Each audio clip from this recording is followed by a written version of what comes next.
हाँ जी, अपनी 9.2 एक्सरसाइज चल रही थी। 12th क्वेश्चन पे आ गए थे हम लोग। 1 अपॉन स्टेटमेंट थी साइन इंटू कोस, और ये हमारे फॉर्मूले जो कि मैंने पहले भी आपको लास्ट में बता दिए थे, वही अब दोबारा फिर देखो इन्हीं का यूज़ करते हुए हमारे 12 से लेकर 16 तक सम होंगे। इसके अंदर क्या ट्रिक लगानी है अभी, जैसे 2 से मल्टीप्लाई 2 से डिवाइड, फॉर्मूला बनने को तैयार था इसलिए हमने 2 से मल्टीप्लाई 2 से डिवाइड कर दिया, 2 बाहर निकाल दिया और ये जो नीचे बन गया वो साइन 2x बन गया। अब साइन 2x का मतलब क्या होता है, कॉसिकेंट 2x, और कॉसिकेंट का इंटीग्रेशन ये बैठा, तो कॉसिकेंट का इंटीग्रेशन होता है log cosecant 2x minus cot 2x plus c divide by x का कोफिशेंट। 2 से 2 कट गया, ये आंसर आएगा बस। ठीक है, तो हमारे 12th क्वेश्चन में लगभग सारे फॉर्मूले ही बनने वाले हैं। जैसे सेकंड पार्ट देखो, तो आपको पहले फॉर्मूले की पहचान होनी चाहिए, ये फॉर्मूला कौन सा बन सकता है, 3 sign x minus 4 sine cube. अब ये अपना फॉर्मूला ही है, किसका है ये, तो साइन 3x का फॉर्मूला है, तो आपको पता होना चाहिए 3 sine theta minus 4 sine cube sign 3 theta का फॉर्मूला होता है। और 1 अपॉन साइन क्या होगा, कोसिकेंट 3x, और कोसिकेंट का इंटीग्रेशन जैसे कोसिकेंट 2x का किया वैसे कोसिकेंट 3x का हो जाएगा। ठीक है ना। और देखो एक दो पार्ट, जैसे सम में 1 plus cos x divide by sine into cos, ये भी आपका फर्स्ट पार्ट जैसा ही बन जाना है अभी, क्योंकि इसमें 1 के नीचे ऊपर दो चीज़ें हैं ना, 1 के नीचे अलग कर दिया और कॉस के नीचे अलग कर दिया। उससे फ़ायदा ये हो गया, अभी इधर तो कॉस से कॉस कैंसिल हो गया और ये आपका फर्स्ट पार्ट ही बन गया। फर्स्ट पार्ट में क्या किया था हमने, 2 से मल्टीप्लाई 2 से डिवाइड नीचे लगाएंगे हम लोग 2 साइन एक्स कॉस एक्स, और वही फॉर्मूला बन गया साइन 2x वाला। और उधर अकेला ही 1 अपॉन साइन एक्स है, उस पर फॉर्मूला बनाने की जरूरत नहीं है क्योंकि वो तो कोसिकेंट एक्स ही हो गया। और ये वाला अभी कोसिकेंट बन जाएगा, अभी देखा ये साइन 2x हो गया, साइन 2x ऊपर जाके कोसिकेंट 2x हो गया। कोसिकेंट का इंटीग्रेशन हम लोगों ने सीखा ही हुआ है, और यहाँ पे भी कोसिकेंट x का ही इंटीग्रेशन होगा। ठीक है ना, दोनों हो जाएंगे अपने। फॉर्मूले पता होने चाहिए। जैसे या फोर्थ पार्ट देखो, एक और फॉर्मूले पता है तो फट से काम है। सम में 1 plus tangent square over 1 minus tangent square, तो आपको पता होना चाहिए ये अपना cos 2 थीटा का फॉर्मूला है, बस है उल्टा, क्योंकि 1 माइनस ऊपर और 1 प्लस नीचे होता है, तो cos 2 थीटा वाला फॉर्मूला होता है। तो ये 1 अपॉन cos 2 थीटा हो गया, यानी कि सीकेंट 2 थीटा हो गया, और सीकेंट का इंटीग्रेशन वो ऊपर लिखा ही पड़ा है, सीकेंट वाला इंटीग्रेशन ये रहा, लॉग सीकेंट प्लस टेन। तो यहाँ पे सीकेंट 2x है, तो इसका आंसर क्या होगा, log secant plus ten divide by x का कोफिशिएंट। x का कोफिशिएंट तो 2 है ना, इसलिए डिवाइड बाई 2 लगा दिया। ओके, प्रैक्टिस करनी है इसकी। एक और सम देखो, 7th पार्ट है, साइन 2x है, नीचे साइन 5x और साइन 3x है। तो जैसा नीचे एंगल है वैसा ऊपर बन सकता है। कैसे बनाएंगे हम लोग, 2x को हम लोग 5x माइनस 3x करके लिख सकते हैं, क्योंकि 2x का मतलब 5 माइनस 3x ही होता है। इससे फ़ायदा क्या हुआ, ऊपर साइन a माइनस बी का फॉर्मूला बन गया। साइन a माइनस बी का फॉर्मूला क्या होता है, sine a cos b minus cos a sine b, और डिवाइड में जो बैठा है वो अलग अलग कर ही दो, साइन 5x साइन 3x, और ये भी साइन 5x साइन 3x। इधर से साइन 3x कट गया, इधर से साइन 5x कट गया। कोस बाय साइन सेम एंगल होने की वजह से कॉट 3x हो गया, ये वाला भी सेम एंगल होने की वजह से कॉट 5x हो गया। दोनों के इंटीग्रेशन के फॉर्मूले अभी लिखवाए आपको, कॉट वाला। ठीक है ना। 13 क्वेश्चन पे आ जाओ।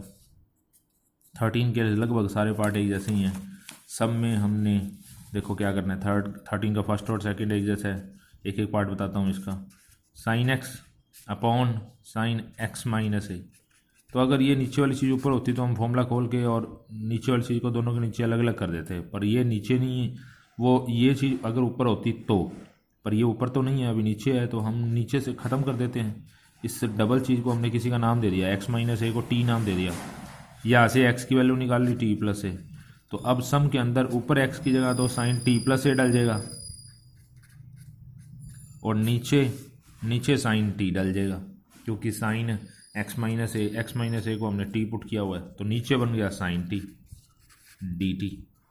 अब ऊपर तो साइन ए प्लस बी का फॉर्मूला बन नहीं रहा है। साइन ए प्लस बी का फॉर्मूला क्या होता है? Sine A cos B and cos A sine B.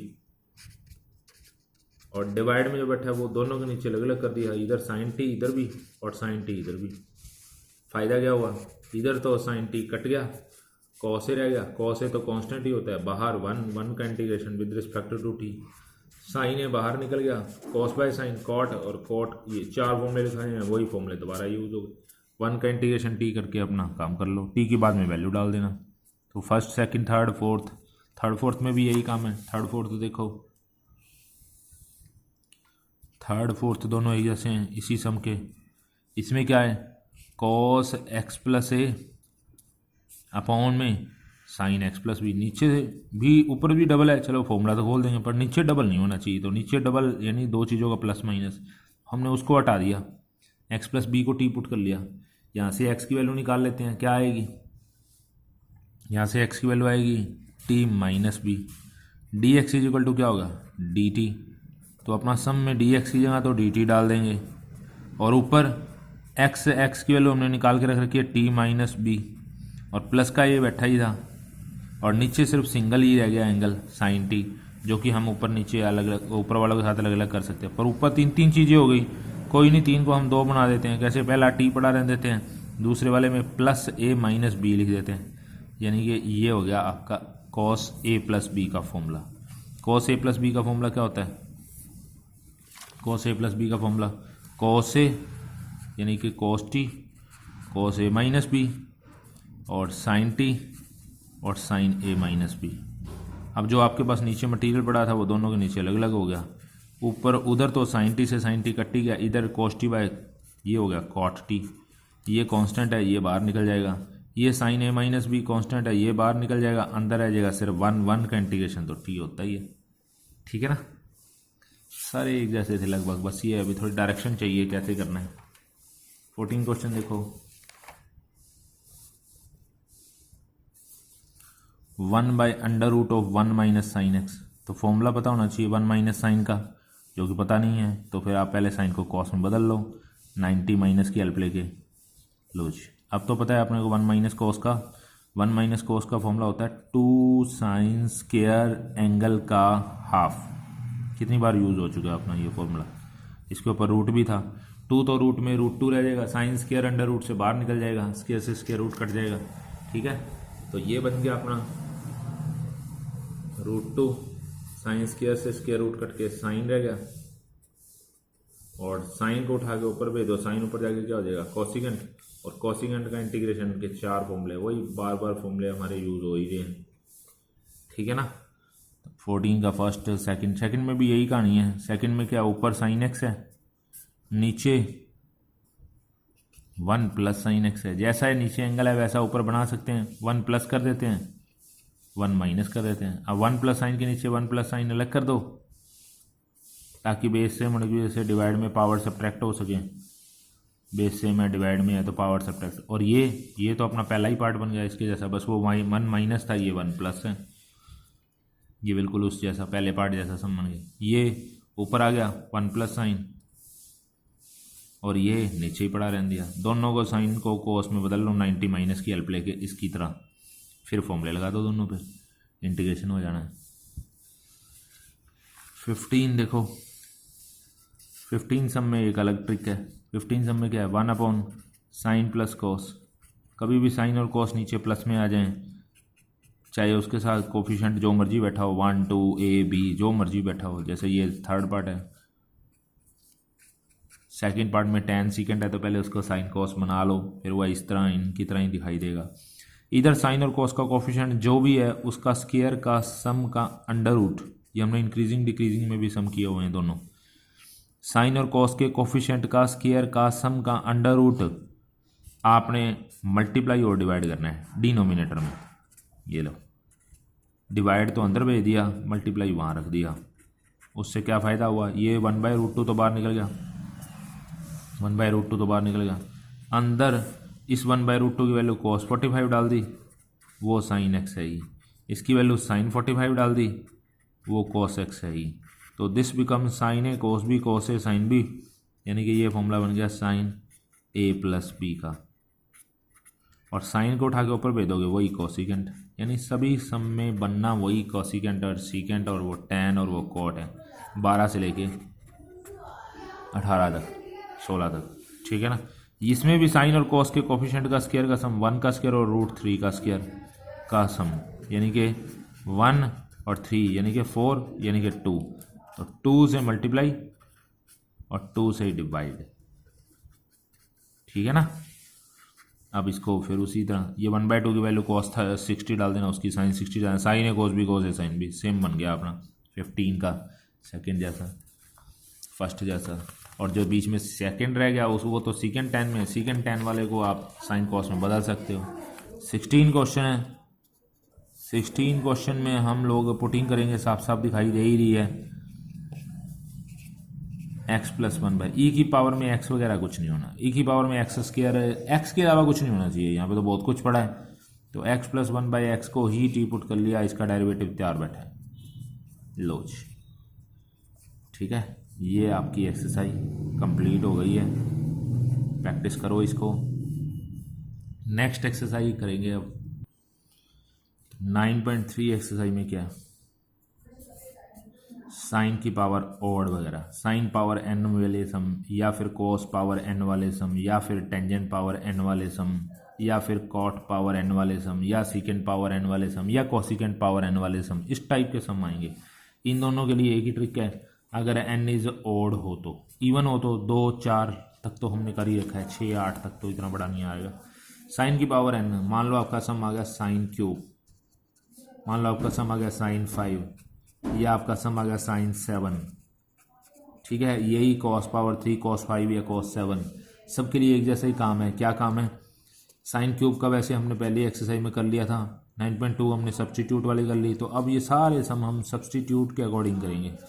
Sine cube को लिखा हमने sine square into sine, of course sine x derivative कोस का ही होता है, तो अपन इधर क्वेश्चन को कॉस में ना तैयार कर लें, तो साइन स्क्वायर को आप कॉस स्क्वायर में तैयार करने के लिए हमने साइन स्क्वायर की आइडेंटिटी लगाई 1 - कॉस स्क्वायर, बस कॉस एक्स को टी पुट कर लो, कॉस का डेरिवेटिव क्या होता है माइनस साइन एक्स dx और dt, तो साइन एक्स dx तो बैठा ही है, एक माइनस का साइन फालतू है, माइनस के साइन को आप उधर भेज देते हैं, सम क्या बन जाएगा 1 - t square minus dt, integration कर लो आंसर आ जाएगा, t की वैल्यू डाल दो, चाहे सम साइन की पावर 5 आ जाए, चाहे कॉस की पावर 5 आ जाए, चाहे कॉस की पावर 7 आ जाए, सब में हमने यही करना है, साइन की पावर 1 आपने पीछे लगा देनी है। अगर ये सम कॉस की पावर 7 आएगा तो कॉस की पावर 1 आपने पीछे रख देनी है, कॉस एक्स कॉस 6 और कॉस 6 का क्या करना है, कॉस स्क्वायर का क्यूब, कॉस स्क्वायर का क्या करना है, वो जो हमने यहाँ पे किया था 1 - साइन स्क्वायर, फिर उसके बाद साइन को टी पुट कर लो और ये होल क्यूब वाला सम बन जाना है, फिर साइन एक्स को टी पुट कर लो, साइन का डेरिवेटिव कॉस एक्स तैयार बैठा ही, ठीक है। सम आ जाएगा टेंजेंट की पावर, अगर सम आ गया टेंजेंट की पावर, थर्ड पार्ट है, जैसे टेंजेंट की पावर कितनी 5 आ गई, टेंजेंट की पावर ऑड और इवन दोनों के लिए बता दूंगा। टेंजेंट की 5 को लिखा हमने, टेंजेंट की 5 या टेंजेंट की 7 आ जाए तो हमने 3 पावर और 2 पावर करनी है, हमेशा ऑड पावर में, टेंजेंट की ऑड पावर में आपने टेंजेंट स्क्वायर ही पीछे रखना है, और टेंजेंट क्यूब पढ़ा रहने दो, जो टेंजेंट स्क्वायर है उसको हमने लिखा सीकेंट स्क्वायर -1। अब टेंजेंट क्यूब को दोनों के साथ अलग अलग बांट दो, टेंजेंट क्यूब सीकेंट स्क्वायर के साथ भी, टेंजेंट क्यूब अकेला भी, जैसे सम टेंजेंट 5 से स्टार्ट हुआ था वैसे टेंजेंट क्यूब पे आके रुक गया। इसमें तो हम पता ही चल गया अपने को, टेंजेंट एक्स को टी पुट कर लेंगे, बाद में करेंगे सबसे लास्ट में जाके, ठीक है, अभी नहीं पुट करते। टेन का डेरिवेटिव सीकेंट स्क्वायर पढ़ा ही है, इसमें तो नहीं पढ़ा, इसलिए टेंजेंट क्यूब का वैसे ही काम करना है जैसे टेंजेंट 5 का काम किया था, टेंजेंट पावर 1 टेंजेंट पावर 2, यानी स्क्वायर पीछे कर देना है। जो स्क्वायर है उसको हम लोग क्या लिखने वाले हैं, सीकेंट स्क्वायर -1, और फिर उसी तरह ही जो बाहर बैठा है वो दोनों से मल्टीप्लाई होगा, तो ये बन गया टेंजेंट एक्स सीकेंट स्क्वायर, और ये minus minus plus tangent x हो गया dx। टेंजेंट की 5 से स्टार्ट हुआ था, टेंजेंट की 3 बना, फिर टेंजेंट की 1 बना। अब टेंजेंट की 1 का तो इंटीग्रेशन अपने को पता ही है, पिछली एक्सरसाइज में हमने सीखा है -log cos, और इसमें टेंजेंट एक्स को टी पुट करेंगे, डेरिवेटिव तैयार पड़े हैं। यही आपके पास फर्स्ट स्टेप ऊपर से चलता आ रहा था, टेंजेंट क्यूब, यानी इन दोनों में एक जैसा ही काम है। क्या काम है? टेंजेंट एक्स को टी पुट करने वाला। टेन का derivative secant square x D x d t, sum क्या बन गया? ये बन गया टी क्यूब डी टी, ये वाला भी टी डी टी, वो वाला तो इंटीग्रेशन हुआ ही पड़ा है। इसका टी की 4/4, इसका टी की 2/2 और माइनस लॉग कॉस चल रहा था, प्लस सी। टी की वैल्यू डाल दो, इनमें आंसर आ गया। तो टेंजेंट की पावर ओड आ जाए तो 5 या 7, पर अगर टेंजेंट की पावर इवन आ जाए तो वो भी देख लेते हैं। टेंजेंट की मान लो 4 आ गया, ये एक्सरसाइज में ही सम है आपका। टेंजेंट की पावर इवन आ गया, टेंजेंट की पावर 4, ये अपना फोर्थ सम का फर्स्ट पार्ट है। टेंजेंट की पावर 4 के साथ क्या करना है? टेंजेंट की पावर 6 के साथ करना है टेंजेंट स्क्वायर का स्क्वायर। इस टेंजेंट स्क्वायर को लिखेंगे हम लोग सीकेंड स्क्वायर -1 का होल स्क्वायर। अब a माइनस बी का होल स्क्वायर का फॉर्मूला खोल देते हैं। अब सबसे पहले सीकेंड पावर 4 + 1 - 2 सीकेंड स्क्वायर। तो ये 3 पार्ट बन गए। टेंजेंट 4 को लिखा टेंजेंट स्क्वायर का स्क्वायर, टेंजेंट स्क्वायर को लिखा सीकेंड स्क्वायर -1 का होल स्क्वायर, स्क्वायर खोला a square + b square - 2ab। 1 का इंटीग्रेशन हो जाना है, सीकेंड स्क्वायर का इंटीग्रेशन 10x हो जाना है, पर सीकेंड की पावर 4। ये सीकेंड की पावर 4 आपका फोर्थ सम का ही सेकंड पार्ट है, सीकेंड की पावर 4। ये भी आपकी एक्सरसाइज का सम ही है। तो सीकेंड की 4 यहाँ पे हो ही जाना है। सीकेंड की 4 को लिखा सीकेंड स्क्वायर, सीकेंड स्क्वायर। एक सीकेंड स्क्वायर पड़ा रहने दो, एक सीकेंड स्क्वायर को 10 में बदल लो, 1 + टेंजेंट स्क्वायर लिख देते हैं और 10 को कर लेते हैं टी पुट, और 10 का डेरिवेटिव तैयार ही बैठा है। 10 को टी पुट कर लेते हैं, 10 का डेरिवेटिव सीकेंड स्क्वायर बैठा ही है, तो 10 को टी पुट कर लिया। 10 का derivative secant square x D X और डी टी। सम क्या बन गया? सम बन गया 1 + टी स्क्वायर डी टी। 1 का इंटीग्रेशन टी का स्क्वायर का टी की 3/3, टी की वैल्यू डाल दो, और साथ में जो चल रहा था वो ये 1 का + x, और ये वाला -2 सीकेंड स्क्वायर का 10x + c, यानी इन दोनों का तो इंटीग्रेशन हो ही जाना था। सीकेंड की 4 का काम किया गया। यही सीकेंड की 4 जो है वो आपका अगला ही सम था। सीकेंड की 4 आ जाए, सीकेंड की 6 आ जाए, सीकेंड की 8 आ जाए, ठीक है, चाहे कोसिकेंड की 6 ही क्यों ना आ जाए। अब कोसिकेंड की 6 आ जाओ, कोसिकेंड की 4 भी देख लो। कोसिकेंड की 4 एग्जांपल में बैठा है, कोसिकेंड की 6 एक्सरसाइज में सम में। कोसिकेंड की 4 को क्या लिखोगे? जैसे सीकेंड का किया है, कोसिकेंड स्क्वायर का स्क्वायर। कोसिकेंड स्क्वायर को लिखा हमने 1 + कॉट स्क्वायर का whole square, sorry cosecant square 1 + cot square ही होता है ना, हाँ ठीक है। अब 1 + कॉट स्क्वायर, इसको सॉल्व कर लेंगे। जैसे हमने कॉट की, जैसे सीकेंड की पावर 4 आया, वैसे जैसे टेंजेंट की 4 आया, अब वैसे कॉट की 4 आने वाला है, ठीक है। एक और भी तरीका है ऐसे करने की, वजह ऐसे कर लो। कोसिकेंड की 4 को लिखा हमने cosecant square into cosecant square.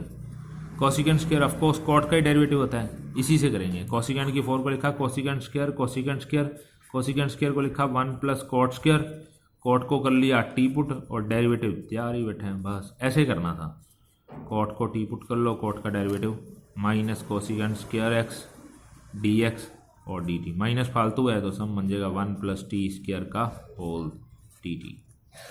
Whole square तो तब होगा ये कोसिकेंड की पावर 6 होता तो, ठीक है। तो ओड पावर को ब्रेक करने वाले सम समझ में आ गए ना।